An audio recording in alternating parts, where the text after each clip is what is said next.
ನಮಸ್ತೆ. ಕಥೆಗಳಿಂದ ಪರಿವರ್ತನೆಗೆ ಸ್ವಾಗತ. ಓದ್ತಾ ಇರೋ ಬುಕ್ಕು ಕರುನಾಳ ಬೆಳಕೆ ಬರೆದಿರೋದು ಡಾಕ್ಟರ್ ಗುರುರಾಜ್ ಕರ್ಜಗಿ ಸರ್. ಭಾಗ 4. ಬನ್ನಿ ಇವತ್ತೊಂದು ಹೊಸ ಚಾಪ್ಟರ್ ನೋಡೋಣ. ಚಾಪ್ಟರ್ ಹೆಸರು ಸಂತೃಪ್ತ ಜೀವನ. ಸಂತೃಪ್ತ ಜೀವನ ಅನ್ನೋ ಚಾಪ್ಟರ್ ಇಂದ ನೋಡೋಣ. ತುಂಬಾ ಚೆನ್ನಾಗಿದೆ ಇದು. ಏನಿದೆ ಅಂತ ನೋಡೋಣ. ದ್ಯಾವಣ್ಣ ಮೈಸೂರು ಮಹಾರಾಜರ ದೇವ ಪಾರ್ಥಿವರ ಬಂಗಲೆಯ ಮಹಡಿಯ ಮೇಲೆ ನಾಗಸ್ವರ ನುಡಿಸುತ್ತಿದ್ದ. ಅಂದ್ರೆ ಮಹಾರಾಜ ಇರ್ತಾರಲ್ವಾ, ಅವರ ಬಂಗಲೆ ಮಹಡಿಯ ಮೇಲೆ ಅಂದ್ರೆ ನಾಗಸ್ವರ ನುಡಿಸ್ತಾ ಇದ್ರು. ಅತ್ಯಂತ ಮಧುರವಾಗಿ ನಾಗಸ್ವರ ನುಡಿಸುವುದರೊಂದಿಗೆ ಚೆನ್ನಾಗಿ ಸಹ ಹಾಡ್ತಾ ಇದ್ರು ಅವರು. ಅವನಿಗೆ ಸಂಗೀತ ಕಲಾನಿಧಿ ವಾಸುದೇವಾಚಾರ್ಯರಲ್ಲಿ ಅಪಾರ ಭಕ್ತಿ. ಅವರನ್ನೇ ಗುರುಗಳೆಂದು ತಿಳಿದು ನಡೆದುಕೊಂಡವನು ಈ ದ್ಯಾವಣ್ಣ. ಎಂದೂ ತಲೆ ಎತ್ತಿ ಅವರ ಮುಖವನ್ನು ನೋಡಿಲ್ಲವಂತೆ. ಆಚಾರ್ಯರು ಸ್ನಾನ ದೇವರ ಪೂಜೆ ಮುಗಿಸಿ ತೀರ್ಥ ಕೊಡುವವರೆಗೂ ಒಂದು ಹನಿ ನೀರನ್ನು ಸಹ ಕುಡಿತಾ ಇರ್ಲಿಲ್ಲ, ಇವರು ಮುಟ್ಟುತ್ತಾ ಇರ್ಲಿಲ್ಲ. ಅಂತಹ ಮಹಾನುಭಾವರೊಂದಿಗೆ ಬದುಕಿದ ಜೀವ ದ್ಯಾವಣ್ಣದು. ಆತ ಸುಳ್ಳು ಹೇಳಿದವನಲ್ಲ, ಮತ್ತೊಬ್ಬರಿಗೆ ಕೇಡು ಬಗೆದವನಲ್ಲ. ಅಷ್ಟು ಒಳ್ಳೆಯವನು ದ್ಯಾವಣ್ಣ. ಒಂದು ಬಾರಿ ಮಹಾಪ್ರಭುಗಳಾದ ನಾಲ್ವಾಡಿ ಕೃಷ್ಣರಾಜ ಒಡೆಯರು ದ್ಯಾವಣ್ಣನ ನಾಗಸ್ವರವನ್ನು ಕೇಳಿದರಂತೆ. ನಮ್ಮ ಮೈಸೂರು ಮಹಾರಾಜ ಇದ್ರಲ್ವಾ, ನಾಲ್ವಡಿ ಕೃಷ್ಣರಾಜ ಒಡೆಯರು, ಅವರು ಈ ದ್ಯಾವಣ್ಣನ ನಾದಸ್ವರವನ್ನು ಕೇಳಿದ್ರಂತೆ. ಅವರಿಗೆ ತುಂಬಾ ಇಷ್ಟ ಆಯ್ತಂತೆ. ಆ ಮಹಾರಾಜನ್ಗೆ ಈ ದ್ಯಾವಣ್ಣರ ಊದೋ ನಾದಸ್ವರ ತುಂಬಾ ಇಷ್ಟ ಆಯ್ತಂತೆ. ತಮ್ಮ ಪೂಜೆಯ ಬಳಿಕ ದ್ಯಾವಣ್ಣನನ್ನು ತಮ್ಮ ಸನ್ನಿಧಿಗೆ ಕರೆಸಿಕೊಂಡರು. ಅವರಿರೋ ಜಾಗಕ್ಕೆ ದ್ಯಾವಣ್ಣನ ಕರ್ಸ್ಕೊಂಡ್ರು ಮಹಾರಾಜ. ನಿನಗೆ ಯಾರ ಹತ್ತಿರ ಸಂಗೀತ ಪಾಠವಾಗಿದೆ ಅಂತ ಹೇಳಿ ಮಹಾರಾಜ ದ್ಯಾವಣ್ಣನ ಕೇಳ್ತಾರೆ. ಮಹಾಸ್ವಾಮಿ, ನನ್ನ ಗುರುಗಳ ಹತ್ತಿರ ಆಗಿದೆ ಅಂತ ಹೇಳಿ ದ್ಯಾವಣ್ಣ ಹೇಳ್ತಾರೆ. ಅದನ್ನೇ ನಾವು ಕೇಳುತ್ತಿರುವುದು. ನಿನ್ನ ಗುರುಗಳು ಯಾರು ಅಂತ ಹೇಳಿ ಮಹಾರಾಜ ಮತ್ತೆ ಕೇಳ್ತಾರೆ. ಈಗ ದ್ಯಾವಣ್ಣ ಏನ್ ಹೇಳ್ತಾರೆ, ಕ್ಷಮಿಸಬೇಕು ನನ್ನೊಡೆಯ, ಗುರುಗಳ ಹೆಸರನ್ನು ಬಾಯಿಂದ ಹೇಳಬಾರದೆಂದು ಶಾಸ್ತ್ರದಲ್ಲಿ ಹೇಳಿದೆಯಂತೆ ಎಂದು ಮಾರುತ್ತರ ನೀಡಿದ ದ್ಯಾವಣ್ಣ. ನೀನು ಯಾರದ ಸಂಗೀತ ಕಲಿತಾ ಇದ್ಯಾ, ನಿನ್ ಗುರುಗಳ ಹೆಸರೇನು ಅಂತ ಮಹಾರಾಜ ಕೇಳಿದ್ರೆ, ಇವರು ಕ್ಷಮಿಸಿ ನನ್ನೊಡೆಯ, ನಾನು ನನ್ನ ಗುರುಗಳ ಹೆಸರನ್ನು ಹೇಳಲ್ಲ, ಶಾಸ್ತ್ರದಲ್ಲಿ ಇದೆ ಅದು ಅಂತ ಹೇಳಿ ದ್ಯಾವಣ್ಣ ಹೇಳ್ತಾರೆ. ಆಗ ಪಕ್ಕದಲ್ಲಿದ್ದವರಿಂದ ಮಹಾರಾಜರಿಗೆ ಇವರ ಗುರುಗಳಾದ ವಾಸುದೇವಾಚಾರ್ಯರ ಹೆಸರು ತಿಳಿತು. ಅವ್ರ ಪಕ್ಕದಲ್ಲೇ ಇದ್ದರು ಮಹಾರಾಜನ ಹತ್ರ ಹೇಳ್ತಾರೆ, ಇವ್ರ ಗುರುಗಳು ವಾಸುದೇವಾಚಾರ್ಯರು ಅಂತ ಹೇಳಿ. ಮತ್ತೆ ಸಂಭಾಷಣೆ ಹೀಗೆ ಮುಂದುವರಿಯಿತು. ಮಹಾರಾಜರೇನಂತಾರೆ, ಎಷ್ಟು ವರ್ಷದಿಂದ ಅಭ್ಯಾಸ ಮಾಡ್ತಾ ಇದೀಯಾ ಅಂತ ಕೇಳ್ತಾರೆ.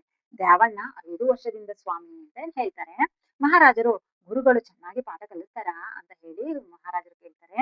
ದ್ಯಾವಣ್ಣ ಹೇಳ್ತಾರೆ, ಅದೇನು ಅರಿಕೆ ಮಾಡಲಿ ಮಹಾಸ್ವಾಮಿ, ಅದು ಒಂದು ದೊಡ್ಡ ಸಮುದ್ರ. ಅದೆಷ್ಟು ಆಳ, ನಮ್ಮ ಬೊಗಸೆ ಇದ್ದಷ್ಟೇ ನಮಗೆ ಪ್ರಾಪ್ತಿ. ಆ ನಮ್ಮಪ್ಪ ನನ್ನನ್ನು ಹೊಟ್ಟೆಯಲ್ಲಿ ಹುಟ್ಟಿದ ಮಗನಕ್ಕಿಂತ ಹೆಚ್ಚಾಗಿ ನೋಡಿಕೊಳ್ತಾರೆ ಮಹಾಸ್ವಾಮಿ ಅಂತ ಹೇಳಿ ದ್ಯಾವಣ್ಣ ಮಹಾರಾಜರ ಹತ್ರ ಹೇಳ್ತಾರೆ. ಮಹಾರಾಜರು, ಸಂತೋಷ, ಈಗ ನಿನ್ನ ಸಂಬಳ ಎಷ್ಟು ಅಂತ ಹೇಳಿ ಕೇಳ್ತಾರೆ. ದ್ಯಾವಣ್ಣ 3 ರೂಪಾಯಿ ನನ್ನೊಡೆಯ ಅಂತ ಹೇಳ್ತಾರೆ. ಮಹಾರಾಜರು, ಜೀವನಕ್ಕೆ ಅಷ್ಟು ಸಾಕ ದ್ಯಾವಣ್ಣ ಅಂತ ಹೇಳಿ ಮಹಾರಾಜ ಕೇಳ್ತಾರೆ. ದ್ಯಾವಣ್ಣ ಹೇಳ್ತಾರೆ, ಮಹಾಸ್ವಾಮಿ, ನಮ್ಮ ತಾಯಿ ವರಾಹ ದೇವರ ದೇವಸ್ಥಾನದಲ್ಲಿ ಕೆಲ್ಸಕ್ಕೆ ಹೋಗ್ತಾರೆ. ಅವರು ಅಲ್ಲಿ 4 ರೂಪಾಯಿ ಸಂಬಳ ತಗೊಂಡ್ಬರ್ತಾರೆ. ನನ್ನ ಹೆಂಡತಿ ಕೃಷ್ಣ ದೇವರ ಗುಡಿಯಲ್ಲಿ ಕೆಲಸ ಮಾಡ್ತಾಳೆ. ಅವರಿಗೂ ಸಹ 3 ರೂಪಾಯಿ ಸಂಬಳ ಸಿಗುತ್ತೆ. ನನಗೆ ಸ್ವಂತ ಮನೆನೂ ಇದೆ. 1 ಕಾಸು ಸಾಲವಿಲ್ಲ, 1 ರೂಪಾಯಿನೂ ನಂದು ಸಾಲ ಅಂತ ಇಲ್ಲ. ಹೀಗಾಗಿ ನನಗೆ ಬರುವುದು ಬೇಕಾದಷ್ಟಾಯ್ತು. ತಮ್ಮ ಪಾದದ ಕೃಪೆಯಿಂದ ಯಾವ ತೊಂದರೆಯೂ ಇಲ್ಲ ಮಹಾಸ್ವಾಮಿ ಅಂತ ಹೇಳಿ ಆ ದ್ಯಾವಣ್ಣ ಹೇಳ್ತಾರೆ. ಮಹಾರಾಜನಿಗೆ ಇವನ ಸರಳತೆ ಪ್ರಾಮಾಣಿಕತೆ ಮೆಚ್ಚುಗೆಯಾಗಿ ಬಕ್ಷಿಯವರನ್ನು ಕರೆಸಿ 500 ರೂಪಾಯಿಗಳನ್ನು ಬಹುಮಾನವಾಗಿ ಕೊಡ್ತಾರೆ. ಆಗ ದ್ಯಾವಣ್ಣ ಏನ್ ಹೇಳ್ತಾನೆ ಗೊತ್ತೇ, ಮಹಾಸ್ವಾಮಿ, ದಯವಿಟ್ಟು ನನ್ನನ್ನು ಕ್ಷಮಿಸಬೇಕು. ಇಷ್ಟೊಂದು ದುಡ್ಡು ತೆಗೆದುಕೊಂಡು ನಾನು ಏನು ಮಾಡಲಿ? ಇದನ್ನು ಇಟ್ಟುಕೊಳ್ಳುವುದಕ್ಕೆ ನನಗೆ ಮನೆ ಚೆನ್ನಾಗಿಲ್ಲ. ನನ್ನ ಮನೆ ಎಲ್ಲ ತುಂಬಾ ಹಾಳಾಗೋಗಿದೆ. ಹಾಗಾಗಿ ನನ್ನ ಮನೆಯಲ್ಲಿ ಭದ್ರತೆ ಇಲ್ಲ. ಹಾಗಾಗಿ ಈ ದುಡ್ಡು ಇಲ್ಲೇ ಅರಮನೆಯಲ್ಲೇ ಇರ್ಲಿ ಅಂತ ಹೇಳಿ ದ್ಯಾವಣ್ಣ ಹೇಳ್ತಾರೆ. ಮಹಾರಾಜನಕ್ಕೂ, ಚಿಂತಿಸಬೇಡ ದ್ಯಾವಣ್ಣ, ಈ ಹಣ ತೆಗೆದುಕೊಂಡು ಹೋಗು. ನಾವು ನಿಮ್ಮ ಮನೆಯನ್ನು ಸರಿಪಡಿಸಿಕೊಡುತ್ತೇವೆ.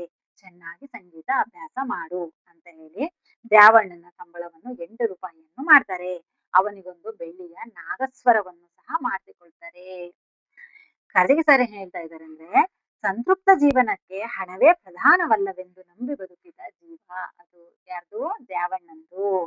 ಹಣ ಸೌಕರ್ಯಗಳನ್ನು ಒದಗಿಸಬಹುದೇ ವಿನಃ ಸಂತೃಪ್ತಿಯನ್ನು ನೀಡಲಾರದು. ಆ ಸಂತೃಪ್ತಿ ಒಳಗಿನಿಂದಲೇ ಬರಬೇಕಾದದ್ದು ಅಂತ ಹೇಳಿ ಕಲಿಯುತ್ತಾರೆ ಹೇಳ್ತಾ ಇದ್ದಾರೆ. ಅಂದ್ರೆ ನಮ್ಮ ಶಾಂತಿ, ನೆಮ್ಮದಿ, ಖುಷಿ ಅನ್ನೋದು ನಮ್ಮ ಹಣದಿಂದ, ಅದರಿಂದ ಬಂದಿರ್ತಕ್ಕಂಥ ಆಡಂಬರದ ಜೀವನ, ಆಡಂಬರದ ವಸ್ತುಗಳು, ಅವೆಲ್ಲ ನಮ್ಮ ಅಂದ್ರೆ ಒಳಗಿನ ನೆಮ್ಮದಿಯನ್ನ ಕಂಡ್ಕೊಳ್ಳಕ್ ಸಾಧ್ಯ ಇಲ್ಲ. ಅದು ಒಳಗಿಂದ, ನಮ್ಮ ಮನಸ್ಸಿಂದ, ನಮ್ಮ ಆತ್ಮದಿಂದ ಸಿಕ್ಕಾಗ ಮಾತ್ರ ನಾವು ಖುಷಿಯಾಗಿ ಶಾಂತಿಯಿಂದ ನೆಮ್ಮದಿಯಿಂದ ಇರೋಕ್ ಸಾಧ್ಯ ಅಂತ ಹೇಳಿ ಕರ್ಜಗಿ ಸರ್ ಹೇಳ್ತಾ ಇದ್ದಾರೆ. ಸೊ ಈ ಚಾಪ್ಟರ್ ನಿಮ್ಗೆ ಇಷ್ಟ ಆಯ್ತು ಅಂತ ಅನ್ಕೊಂತೀನಿ. ತುಂಬಾ ಚೆನ್ನಾಗಿದೆ. ಚಿಕ್ಕ ಕಥೆ ಆದ್ರೂನು ದೊಡ್ಡ ಅರ್ಥ ಕೊಡುವಂತ ಕಥೆ ಇದು. ಸೊ ಇದನ್ನೆಲ್ಲ ನಾವು ನಮ್ಮ ಬದುಕಿಗೆ ಅಳವಡಿಸ್ಕೊಂಡ್ರೆ ತುಂಬಾ ಚೆನ್ನಾಗಿರುತ್ತೆ ಅಂತ ನಂಗೆ ಆದ್ರೆ ದಯವಿಟ್ಟು ಏನ್ ಅನಿಸ್ತು ಅಂತ ಕಮೆಂಟ್ ಮಾಡಿ, ಲೈಕ್ ಮಾಡಿ. ಮತ್ತೆ ಇದು ಯಾರಿಗೆ ನಿಮ್ಗೆ ಕಳಿಸ್ಬೇಕು ಅನ್ಸುತ್ತೆ ಅವ್ರಿಗೆ ಶೇರ್ ಮಾಡಿ. ಯಾರ್ಯಾರೆಲ್ಲ ಹೊಸಬ್ರು ನೋಡ್ತಾ ಇದ್ದೀರಾ ಅವರೆಲ್ಲ ದಯವಿಟ್ಟು ಸಬ್ಸ್ಕ್ರೈಬ್ ಮಾಡ್ಕೊಂಡು ಸಪೋರ್ಟ್ ಮಾಡಿ. Thank you.